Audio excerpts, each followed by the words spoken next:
नमस्कार, मैं हूं संजय मिश्रा और आप देख रहे हैं नवभारत टाइम्स ऑनलाइन और नवभारत टाइम्स एंटरटेनमेंट। और इस समय हमारे बेहद खास मेहमान हैं अरबाज खान साहब। अरबाज साहब, आपका बहुत बहुत स्वागत है और ढेर सारी शुभकामनाएं। आपका शो खूब चला, खूब देखा दिखाया गया और इस बार तो खूब खबरें हमें आपके शो से मिली, हमें कम काम करना पड़ा। बहुत बहुत शुक्रिया संजय जी आपके शो पे आने का, और thank you for all the appreciation about the show, और जो लोगों से जो फीडबैक मिला है। सेकंड सीजन भी हमारा बहुत सक्सेसफुल रहा है, so it's been really good experience. देखिए, आप बहुत तीखे सवाल पूछते हैं लेकिन बड़े प्यार से, और मैं आपका शो इसलिए भी देखता हूँ कि मुझे ना बहुत कुछ सीखने मिलता है। जैसे आपने एक बात कही थी कि एक आर्टिस्ट चाहता क्या है, अगर उसकी आलोचना की जाए तो भी इतने प्यार से की जाए, क्योंकि आर्टिस्ट बनता कैसे है और बनता कौन चाहता है, जो सबका प्यार चाहता है। तो बड़े काम की बात आप कह जाते हैं। अगर आपकी बात को ध्यान से सुना जाए तो कई बार आपने रिपोर्ट बड़ी बारीकी से देखा है। कुछ चीजें मैं बोल जाता हूँ, बट आई डोंट नो उसका एग्जैक्ट असर क्या होगा, लेकिन जो ध्यान से देखते हैं, जिनको जो पॉइंट्स समझ में आती है, तो वो they can pick those points up, which is a fact. Thank you. ये डिपार्टमेंट अरबाज का है, ये जवाब वो ज्यादा बेटर दे पाएंगे। आ गया क्या पूछना है? दे आस्किंग किसको लेके आएंगे सीजन 3 में। मैंने कहा वो मेरा डिपार्टमेंट नहीं है, वो आपका डिपार्टमेंट है। नहीं, ऐसा कैसा है, डिपार्टमेंट नहीं है। आपके रिक्वेस्ट आते हैं कि भाई ऐसा करें, उनको ले नहीं ले, जो भी नहीं ले तो नहीं। Most of them are all good enough to be, so that we work around even mike. क्या होता है, ये जो शो है ना, ये काफी मेरे एक थोड़े से पर्सनल इक्वेशन के ऊपर भी हो रहा है कि मेरी जो एक मेरे जो कंटेम्प्रेरीज हैं, या जो मेरे कलीग्स हैं, या जो मेरे फिल्म में एक्टर्स दोस्त हैं, तो उनकी एक मेरे पर्सनल रिलेशनशिप से उनकी हाँ या ना थोड़ी सी इंपॉर्टेंट होती है। तो हम वो भी देखते हैं कि रजामंद कौन है। शो भी थोड़ा सा ट्रिकी है, पिंच है, तो it's not everybody's, and we don't mind.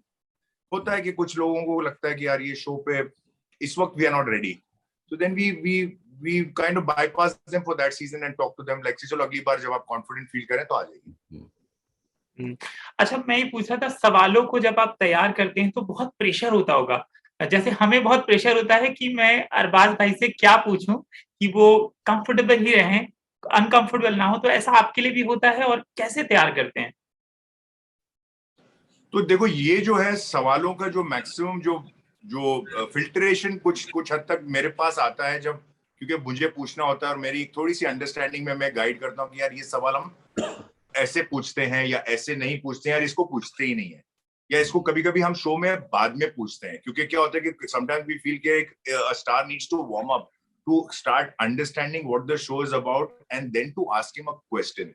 तो समटाइम्स टू लीड हिम, वो एक पर्टिकुलर स्क्रीन प्ले होता है जो हम अपने थोड़े फादर से भी सीखे हैं कि ऐसे ही नहीं जाके बम्बार्ड करके पहला ही सवाल आप ऐसा पूछो कि उसका फिर पूरे बाकी के 20 मिनट में उसका जो पूरा मूड है वो शायद ऑल्टर हो जाए। तो आप उसको अगर कॉन्फिडेंस देके कि भाई ये शो इस सिस्टम का है, थोड़ा एक उसको यू सक him into the show, you make him feel comfortable, and then you gradually get into a scenario, you ask him something that might be a little more personal or sensitive to him, and then he feels comfortable enough to answer it. अब सवाल ये रहा कि ये सवाल आते कहाँ से। ये सवाल तो हम क्रिएट तो करते नहीं है, ये सवाल जो है ये सारे पब्लिक डोमेन में है। ये कोई या तो इंस्टाग्राम के कमेंट्स में है, या कोई ट्विटर पे है, ट्वीट में है। तो टीम जो सुमित की जो टीम है, जो सुमित करते हैं और जो इनकी टीम करते हैं, ये बड़ा बड़ा भारी रिसर्च है जो इनको आपके देखो किसी भी स्टार के किसी भी एक पोस्ट के ऊपर कितने सारे कमेंट्स आते हैं। तो अभी इमेजिन करो कि कितने पोस्ट के ऊपर कितने कमेंट्स और कितने सालों से क्या क्या उसमें से छांटना कि यार ये सवाल पूछना है, वो भी 8-10। ये एक बहुत बड़ा प्रोसेस है, क्योंकि यू कांट से कि मेरे को रिसेंट ही पूछना है, मेरे को कल का और आज का ही पूछना है। तो you have to do that. तो they do that, and then they have their own filtration process. फिर वो मेरे पास आता है, फिर वो more often than not it's, अभी इनको भी पता चल गया कि what works with me, and हमारी 90% कोई डिफरेंसेस नहीं होते कि ये नहीं करना है, ये नहीं करना है। सिर्फ आगे पीछे कैसे करना है, ये अवॉइड करें, ये ऐसा करें, उतने में काम होता है।